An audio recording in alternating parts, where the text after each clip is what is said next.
Our episode shows how China's legal system is deeply rooted in its rich culture.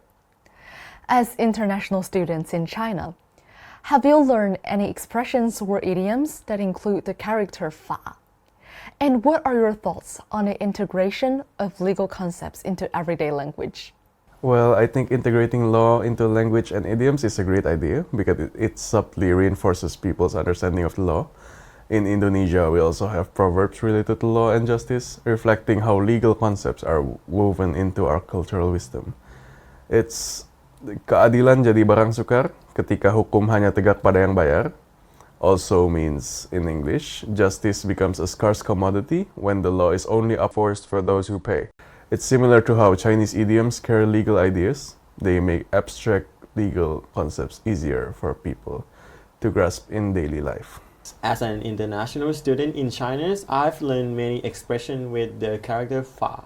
One that really impressed me a lot is 国有国法,家有家规. Every country has its law and every family has its rule. I think it shows how deeply that the ideas of the law is rooted in the Chinese cultures, from personal life to national governance. It also reflects that belief that orders start at the home and extend to the society, and that legal ideas are clearly connected to everyday life and moral values.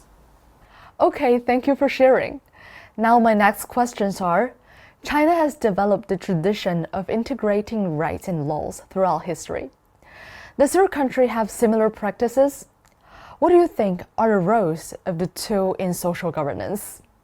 Of course, Indonesia has similar principles. The moral and philosophical values serve as the foundation for all the legislation, ensuring that laws not only reflect rules, but also shared ethical commitments. Indonesia has a rich tradition called adat, which is customary law that vary across different ethnic communities. These adat laws are recognized by the national legal system and often take precedence in family and community matters. This is similar to China's rights function as unwritten moral codes alongside formal laws. How does Thailand approach this?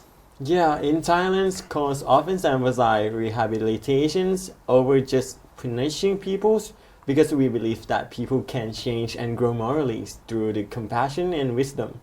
So we also have strong in the tradition of the community mediations. A lot of times disputes are settled by principles like compassion and the middle ways of finding balanced, peaceful solutions. So instead of just going straight to the courts. So it's like China's rights, these moral codes that guide behavior before formal law kicks in.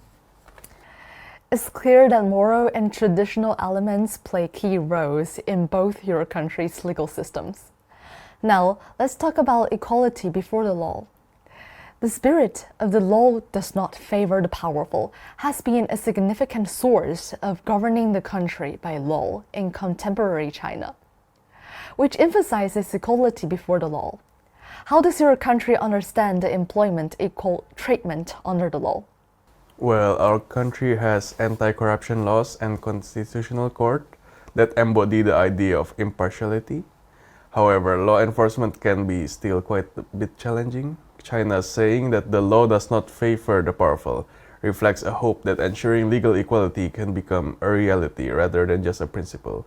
What about Thailand's practice? Yeah, in Thailand, we also value equality before the laws, although challenges remains. The principle that the law does not favor the power is very important because justice is not only about punishment, but also reconciliations and fairness. For example, through the community mediations programs, I think we all share the goals of making justice accessible to everyone. Those shared challenges and goals are thought-provoking.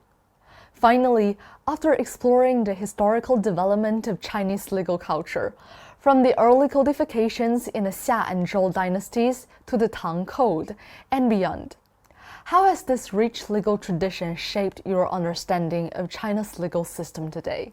Well, learning about China legal histories has really deepened my understanding. I see how emphasizing virtues and being courteous with punishments run from ancient time to today. So modern practice like intensive court mediations and the civil court provisions on filial pieties show how Confucian's values still shape Chinese law.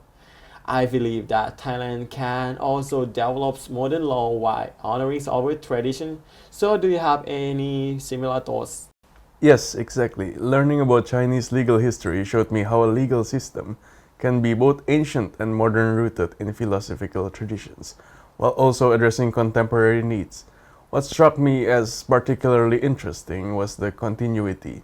Mediation still shaped modern Chinese law through practices like people's mediation committees and the civil code's family virtue provisions.